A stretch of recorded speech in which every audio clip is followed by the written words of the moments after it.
4 फरवरी के लिए bank Nifty के अंदर जो बोला था वही सेम बैंक निफ्टी किया है। लेवल दिया था और 2 लेवल के अंदर ही बैंक निफ्टी रह गया, यानी कि bank Nifty total sideway movement किया। जो यहाँ पे ज्यादा एग्रेसिव होके काम किया उनका खत्म हो गया कहानी, क्योंकि एग्रेसिव की कोई जगह ही नहीं है बैंक निफ्टी के अंदर 4 तारीख के लिए। बैंक निफ्टी सिंपली ओपनिंग होने के बाद साइडवे पे रह गया, यहाँ पे कोई स्ट्रॉन्ग मूवमेंट नहीं है। जरा ध्यान दीजिए, बाजार में मूवमेंट नहीं है बट आप हलचल ज्यादा कर रहे हैं तो दिक्कत है। तो यहाँ समझना जरूरी यही है कि बैंक निफ्टी अगेन एक साइडवे बना के रख दिया है। और ये पॉइंट को देखिए 60,600 और 60,000, ये 2 पॉइंट को ध्यान दीजिए। अगर बैंक निफ्टी इसके ऊपर सस्टेन होता है तो अपसाइड का रैली देखा जा सकता है, बायर्स एक्टिविटी हो सकता है। और इसका जो नेक्स्ट रेंज रहेगा 61,302 एंड ये बढ़ते बढ़ते कंटिन्यू आगे की ओर मूवमेंट दे सकता है। और 60,302 से लेके 63,020 ये जगह तक आ सकता है अपसाइड का मूवमेंट। बट जब ये नीचे की तरफ मूवमेंट करता है बैंक निफ्टी और नीचे से सपोर्ट बना के काम करने की कोशिश करता है तो असली खेल तब होगा जब 60,000 आएगा और यहाँ पे सपोर्ट तैयार करेगा। सपोर्ट बनाने के बाद बाजार के अंदर बैंक निफ्टी के अंदर एक स्ट्रॉन्ग मूवमेंट शुरू होगा और इसका पहला गेम रहेगा 61,302 एंड सेकंड गेम रहेगा 63,020। मगर ये 60,000 के नीचे सस्टेन हो जाती है बाजार तो बैंक निफ्टी के अंदर कहानी बदलेगी और ये कहानी नीचे की ओर आ सकता है with the level of 58,420, next level 58,100 and next level 57,550।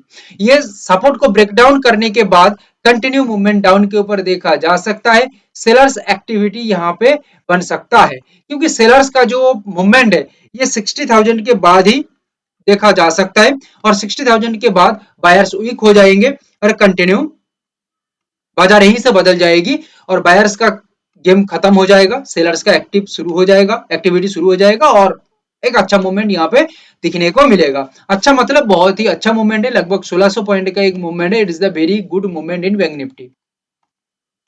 2.70% का ये डाउनफॉल हो सकता है अगर ये जो सिनेरियो बताया, ये स्ट्रक्चर बताया, इसको बैंक निफ्टी फॉलो करके चलता है तो। और अपसाइड के अंदर देखा जाए तो बैंक निफ्टी आगे का जो रेंज है 60,600 यहाँ से ऊपर जाने की कोशिश करता है तो 1% के आसपास मूवमेंट रहेगा और सपोर्ट लेने के बाद ये मूवमेंट बढ़ के और भी बढ़ जाएगा और ये मूवमेंट जो करीब करीब पहुंचेगा अप्रोक्सीमेटली 2% से भी ज्यादा का पहुंचेगा ये मूवमेंट आगे की ओर। 1300 पॉइंट से भी ज्यादा का ये मूवमेंट रहेगा। बट यहाँ पे जैसे आप लोग को बताया कि कंटिन्यू बाजार का मूवमेंट चलता रहे 63,020 तक तो ये बाजार का जो रेंज रहेगा it is the very good range. और सबसे बड़ी बात है ये मूवमेंट आने के साथ साथ सेलर्स का टोटल खत्म हो जाएगा। 5% का अपसाइड मूवमेंट विद 3,000 का एक रैली। देखो ये रैली ऐसे एक दिन में तो नहीं आ सकता, ये रैली हो सकता है बनने में 2-3 दिन 4 दिन लग जाए बट बैंक निफ्टी एक स्ट्रॉन्ग गैप तैयार कर देता है तो ये शायद हो सकता है। बाकी जैसे आप लोगों को सिनेरियो के अंदर लेवल के साथ बताया वही लेवल को फॉलो करके बैंक निफ्टी चलता है तो बहुत ही शानदार रिजल्ट दे सकता है। चार्ट कभी भी झूठ नहीं बोलता। जो लेवल आप लोगों को बता दिया था या जो रेंज आप लोगों को बताया था निफ्टी के अंदर वही सेम काम निफ्टी किया। ध्यान से देखिए, देखो मार्केट में फर्क कहां पड़ती है, जब मार्केट की भाषा हम ना समझ के हमारी भाषा हम लगाते हैं बाजार में तब दिक्कत आती है। मार्केट की भाषा हमें समझना पड़ेगा, बाजार क्या चाह रही है, निफ्टी क्या चाह रही है, क्या सोच रही है, ये हम नहीं सोच पाएंगे तो फिर दिक्कत है।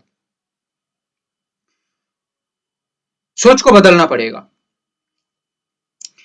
यहां जो सिग्नल दिखा निफ्टी के अंदर कि निफ्टी ओपनिंग होने के बाद जो रेंज आप लोगों को दिया था इसी रेंज के अंदर निफ्टी फंस गया और फंसने के बाद कोई बड़ा मूवमेंट यहाँ पे नहीं कर पाया, एक ही जगह में निफ्टी अटक गया। जो यहाँ पे ज्यादा उतावला हुए थे या तड़प रहे थे काम करने के लिए उनका कुछ भी नहीं हो पाया और ये एक साइकोलॉजिकल डिसबैलेंस्ड पर्सन है जो यहाँ पे काम किए हैं वो आगे जाके बैंड बच जाएगा उनका, क्योंकि साइकोलॉजिकली इतना इम्बैलेंस जो बंदा रहेगा वो एक्चुअली बाजार में टिक नहीं पाएगा। ये फर्क है।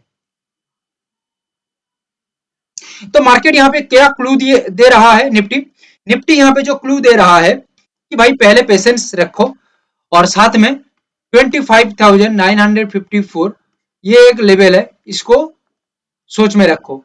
25,726 ये लेवल को भी सोच में रखो। अगर डिसिप्लिन से 25,954 इसके ऊपर बैंक निफ्टी टिक जाती है अपसाइड का, यानी कि बाइंग बाइंग रैली स्ट्रांग रहता है, हेल्दी रहता है, तो ये गेम बढ़ते बढ़ते हो सकता है 26,320 तक निकल जाए, और यहां से आगे निकल के इसका जो मूवमेंट है 27,000 तक बन जाए।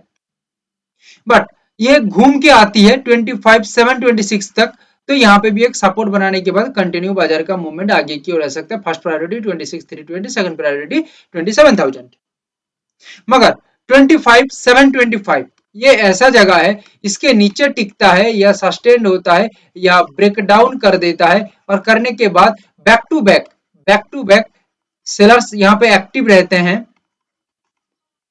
तो यहाँ पे एक मूवमेंट आ सकता है डाउन का, और ये मूवमेंट जो कंटिन्यू रहेगा 24,950 तक ये बन सकता है, और कंटिन्यू नीचे नाम के नीचे आती है तो 24,776, और नीचे जाती है तो 24,606 तक ये आ सकता है।